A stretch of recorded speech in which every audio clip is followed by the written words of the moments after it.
अस्सलाम वालेकुम स्टूडेंट्स। बेटे हम लोग इंटरनेट का टॉपिक डिस्कस कर रहे थे। आज हमारा होप सो इसका लास्ट लेक्चर होगा। फिर हम कल से नया टॉपिक स्टार्ट करेंगे। इसके अंदर हमने कल आईपी एड्रेस तक डिस्कस किया था और आईपी एड्रेस में मैंने आप लोगों को बताया था कि आईपी एड्रेस क्या होता है। ये बेसिकली हमारे पास चार ग्रुप का एक ऐसा नंबर होता है जो किसी भी डिवाइस को एलोकेट किया जाता है जो नेटवर्क पे प्रेजेंट होती है। अब इसी में हमने ये पढ़ा कि ये 4.2 बिलियन पॉसिबल एड्रेसेस क्रिएट किए जा सकते हैं। जैसे आपको बताया गया कि एक ग्रुप के अंदर नंबर की रेंज 0 से लेकर 256 तक होती है। तो यहाँ पे उसने एक आपको एस्टिमेट बताया कि इतने पॉसिबल एड्रेसेस जो हैं उनको हम लोग जनरेट कर सकते हैं। हमारे पास इसके बाद हम लोगों ने अब इससे नेक्स्ट कुछ पॉइंट्स को डिस्कस करना है जिसको वन बाय वन हम लोग डिस्कस करते हैं। अब आईपी एड्रेस को ना याद रखना बड़ा मुश्किल काम था, नंबर्स की फॉर्म में था। और इसके बाद हम लोग अगर कोई डिजिट मिसप्लेस कर देते हैं यानी प्लेस कर देते हैं तो वो फिर आईपी एड्रेस गलत हो जाएगा, क्योंकि उसका तो एक्यूरेट होना जरूरी है उस डिवाइस को एक्सेस करने के लिए। तो यूजर्स का इसको याद रखना बहुत मुश्किल था। उसके बाद इसको रिप्लेस किया गया डोमेन नेम एड्रेसिंग के साथ। Most web browser do not use the IP address to locate websites and individual page. They use domain name addressing. A domain name is a unique name associated with the specific IP address by a program that runs on an internet host computer. This program, which coordinate the IP address and domain name for all the computer attached to it, is called DNS, domain name system software. The host computer that run this software is called domain name server. अब यहाँ पे हमारे पास क्या है, ये सिर्फ basically इस चीज को आपको समझाने के लिए ना मैं आपको एक एग्जांपल समझाती हूँ। अब जैसे देखे हमारे पास हमारे सीएनआईसी होते हैं। अब सीएनआईसी एक हमारा ऐसा एट्रीब्यूट है जो होता तो यूनिक है लेकिन वो एक लेंथी स्ट्रिंग है। मतलब उसके अंदर क्या है हमारे पास कि उसके अंदर मल्टीपल नंबर्स इन्वॉल्व होते हैं। तो हम लोग अगर सीएनआईसी को इस्तेमाल करें डिफरेंट यूजर्स को जो है कॉल करने के लिए या उनको उनके साथ कम्युनिकेशन करने के लिए हमारे सीएनआईसी का इस्तेमाल करें तो सीएनआईसी की जो लेंथ है वो बहुत ज्यादा है और इसको याद रखना या इसको एज अ आइडेंटिफायर इस्तेमाल करना मुश्किल हो जाता है। तो फिर हम क्या करते हैं, हम कहते हैं कि नहीं, हमने इसको रिप्लेस कर देते हैं किसी ऐसी चीज के साथ जिसको याद रखना आसान हो और जिसके साथ डाटा को एक्सेस करना आसान हो। तो हम लोग ना रोल नंबर असाइन कर देते हैं स्टूडेंट्स को। रोल नंबर यूनिक होते हैं और उनको याद रखना भी आसान होता है, छोटी स्ट्रिंग होती है और आसानी से हम उसको एक्सेस कर सकते हैं। तो यही यहाँ पे डोमेन नेम एड्रेसिंग का इंट्रोड्यूस करवाने का मकसद था। आईपी एड्रेस, अब देखें हमने रोल नंबर एलोकेट तो किया लेकिन वो वो उसके साथ जो सीएनआईसी है वो चेंज तो नहीं हो गया। अब जिस पर्टिकुलर बच्चे का सीएनआईसी था उसको एक रोल नंबर एलोकेट किया गया। अब यहाँ पे जो है बैकएंड पे सीएनआईसी भी मौजूद है लेकिन हम उस डाटा को एक्सेस करने के लिए यहाँ पे रोल नंबर इस्तेमाल करने हैं जो कि एक आसान चीज है। तो ऐसे ही यहाँ पे आईपी एड्रेस एग्जिस्ट करते हैं। आईपी एड्रेस हर डिवाइस के पास होता है लेकिन इसकी जगह रिप्लेस कर देते हैं हम डोमेन नेम को ताकि हम आसानी से उसको एक्सेस कर सकें। मोस्ट, जैसे अभी हमने देखा, most web browser do not use IP address locate to locate websites and the individual pages. They use domain name addressing. The domain name is a unique name associated with the specific IP address. उस IP address को एक domain name allocate कर दिया जाता है, जैसे आपको CNIC को एक रोल नंबर एलोकेट कर दिया गया। That run on the internet host computer. This program used to coordinate the IP addresses to domain name for the computer attached to it is called the domain name software. अब आपके पास यहाँ पे domain name software की definition बताई हुई है जो आपको ये बात बता रही है कि यहाँ पे बैकएंड पे एक प्रॉपर प्रोसीजर इंप्लीमेंट किया जाता है जिसकी हेल्प से जो है डोमेन नेम्स एलोकेट किए जाते हैं और ऐसा कंप्यूटर जो सॉफ्टवेयर को रन कर रहा होता है उसको हम डोमेन नेम सर्वर बोलते हैं। उसके बाद हमारे पास आ जाता है डोमेन नेम एड्रेसिंग की अगली स्लाइड। जैसे domain name can include any number of parts separated by the period. However, most domain name currently in use having only 3 or 4 parts. अभी हम इसके एक एग्जांपल पढ़ेंगे ना तो फिर आपको इसकी समझ आ जाएगी कि डोमेन नेम के यहाँ पे बात क्या की जा रही है।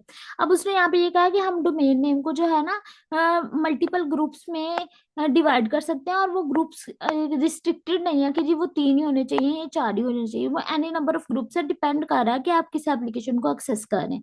Domain name follow hierarchical model that can be follow from top to bottom if you read the name from the right to left. For example the domain name DSB, यहाँ पे एक UCHI एक वेबसाइट का नाम लिखा हुआ है .edu, is a computer connected to the internet at the graduate school of business. अब ग्रेजुएट स्कूल ऑफ बिजनेस का उसने आपको बता दिया कि ये आपके पास एक पर्टिकुलर ऑर्गेनाइजेशन है which is an academic unit of university of Chicago, which is an educational institute. University of Chicago की ये हमारे पास वेबसाइट है, आपके पास उसका बताया हुआ है। No other computer on the internet had the same domain name. अब ये उसके पास सेम डोमेन नेम नहीं हो सकता किसी भी कंप्यूटर के पास। हम ना इसकी एग्जांपल की तरफ पहले जाते हैं, फिर हम वापस इसी स्लाइड पे आएंगे। जैसे ये देखिए, आपके पास क्या है, शुरू में एक प्रोटोकॉल होता है जिसको हम HTTP hyper text transfer protocol बोलते हैं। उसके बाद डोमेन नेम आता है, डोमेन नेम है www वर्ल्ड वाइड वेब।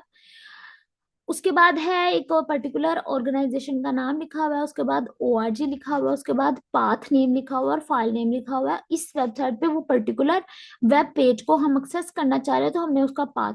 अब पीछे ये बताया हुआ था कि जो डोमेन नेम है ना उसको हम लोग ये जैसे फॉरवर्ड स्लैश से सेपरेट किया गया है, ऐसे पीरियड्स लगा के मल्टीपल ग्रुप्स लिख सकते हैं, और वो ग्रुप रिस्ट्रिक्टेड नहीं है कि आपने 2 3 या 4 ही लिखने हैं। वो नॉर्मली आप डिपेंड कर रहा है कि आप किस वेब पेज को एक्सेस करना चाह रहे हो। ये चीज यहाँ पे हमारे पास लिखी हुई है कि हमारे पास एक एग्जांपल है डोमेन नेम की। जैसे ये देखें, the IP address and the domain name each identify a particular computer on the internet. However, they do not indicate where the web page HTML document reside on the computer. To identify a web page exact location web browser rely on uniform resource locator एक URL पे depend करता है। अब देखो, domain name जो है वो तो सेंटर में हमने वो बता दिया जो IP एड्रेस की रिप्लेसमेंट है। अब यहाँ पे हमारे पास एक URL आएगा। URL क्या चीज होती है, जो डोमेन नेम का इस्तेमाल करते हुए एक ऐसा लिंक जनरेट करता है जिसको इंटरनेट पे इस्तेमाल करके हम किसी भी वेब पेज को एक्सेस कर सकते हैं। URL is a 4 part addressing scheme that tells the web browser what transfer protocol is used for transferring the file, the domain name of the computer on which the file resides, the path name of the folder directory on the computer on which the file resides, the name of the file। अब ये देखो, यहाँ पर उसने आपको complete एक URL की example दी है जिसके अंदर डोमेन नेम भी है। शुरू में हमने उसका प्रोटोकॉल बता दिया जी, हाइपरटेक्स्ट ट्रांसफर प्रोटोकॉल है, मतलब वेब पेजेस को एक्सेस करना चाह रहे हैं हम लोग। फाइल ट्रांसफर प्रोटोकॉल भी होता है हमारे पास, डिफरेंट टाइप के प्रोटोकॉल जहाँ पे इस्तेमाल होते हैं। HTTP है। उसके बाद हमने डोमेन नेम जी बता दिया, हम वेब पेज कहाँ से एक्सेस करना चाह रहे हैं उसका डोमेन नेम लिखा। उसके बाद हमने उसका एक पाथ नेम दिया, मतलब उस सर्वर के ऊपर जिसके ऊपर ये वेबसाइट पड़ी हुई है उसके ऊपर इस वेब पेज का ये पर्टिकुलर एड्रेस और आगे फाइल नेम बता दिया। ये एक पूरी जो लाइन है ना इसको हम यूनिफॉर्म रिसोर्स लोकेटर कहते हैं। यूनिफॉर्म रिसोर्स लोकेटर के अंदर डोमेन नेम होता है, प्रोटोकॉल का नाम होता है, फाइल का नाम होता है और पाथ का नाम होता है। इसका मतलब है IP एड्रेस को रिप्लेस किया डोमेन नेम ने, डोमेन नेम के साथ फाइल का नेम, पाथ का नेम और एक पर्टिकुलर प्रोटोकॉल जब आपस में मिलते हैं और ये 4 ग्रुप का एक आपके सामने स्ट्रक्चर बना हुआ है तो इसको हम लोग बोलते हैं uniform resource locator. Resource locator है मतलब किसी भी रिसोर्स को लोकेट करने के लिए, आइडेंटिफाई करने के लिए हम इस एड्रेस का इस्तेमाल करेंगे। ठीक हो गया, ये हमारे पास था URL। उसके बाद आता है HTTP की डेफिनेशन लिखी हुई है हमारे पास। HTTP क्या है हमारे पास, the transfer protocol is a set of rules that a computer use to move file from one computer another on the internet. उसके बाद the most common transfer protocol used on the internet is the hypertext transfer protocol. Two other protocols that can be used on the internet at the file transfer protocol and telnet protocol. अब हमारे पास सबसे ज्यादा इस्तेमाल होने वाला है HTTP। HTTP होता है वेब पेजेस को एक्सेस करने का हाइपर टेक्स्ट ट्रांसफर प्रोटोकॉल। जैसे हमने कल भी पढ़ा, HTML है, HTML जो है वो इस्तेमाल होती है वेब पेजेस को डिजाइन करने के लिए, हाइपर टेक्स्ट मार्कअप लैंग्वेज। तो हाइपर टेक्स्ट ट्रांसफर प्रोटोकॉल भी क्या होगा, उन्हीं वेब पेजेस को एक्सेस करने के लिए इस्तेमाल होता है। ये दूसरे 2 प्रोटोकॉल्स भी इस्तेमाल होते हैं डिफरेंट टाइप की फाइल्स वगैरह को ट्रांसफर करने के लिए। उसके बाद है how to find information on a web. हम किसी भी वेबसाइट पे कोई इन्फॉर्मेशन कैसे फाइंड कर सकते हैं। A number of search tool have been develop and available to you to on certain website that provide search services to help find information. For example, Yahoo पे एक साइट है, लाइको है, अल्टा विस्टा है, MS web search है। ये आपके पास क्या है, डिफरेंट टाइप की एग्जांपल्स बताई हुई हैं जिनका इस्तेमाल करके आप वो पर्टिकुलर एप्लीकेशन को एक्सेस करके वहां पे वो उनकी इंफॉर्मेशन को एक्सेस कर सकते हैं। You can find information by two basic means, search by topic, search by keyword. आप टॉपिक को भी सर्च कर सकते हैं और उसका कीवर्ड भी सर्च कर सकते हैं। Some search services offer both method only, other only one. Yahoo offer both. Search by topic. You can navigate through topic list, search by keyword. You can navigate by entering a keyword or phrase into a search text box. अब यहाँ पे हमारे पास क्या होता है, search by topic को क्या कहते हैं कि हमने एक टॉपिक के एक प्रॉपर टाइटल के अकॉर्डिंग उसे सर्च किया तो फिर वो हमें पर्टिकुलर एप्लीकेशन जो है वो मटेरियल प्रोवाइड करेगी। और कीवर्ड क्या होता है, उसके साथ कुछ टैग्स लगा दिए जाते हैं जिनका इस्तेमाल करके हम उसको एक्सेस कर सकते हैं। तो कुछ एप्लीकेशन दोनों फैसिलिटीज प्रोवाइड करती हैं और कुछ एप्लीकेशन जो है वो सिर्फ और सिर्फ सर्च बाय टॉपिक जो है वो प्रोवाइड करती हैं। तो ये हमारे पास था इंटरनेट का टॉपिक। होप सो आप लोगों को इसकी समझ आ गई होगी।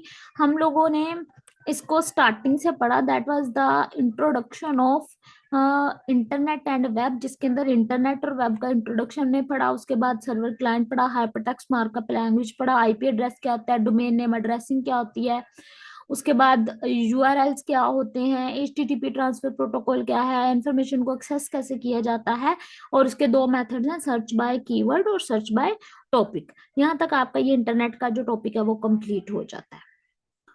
ओके बच्चे, अल्लाह हाफिज।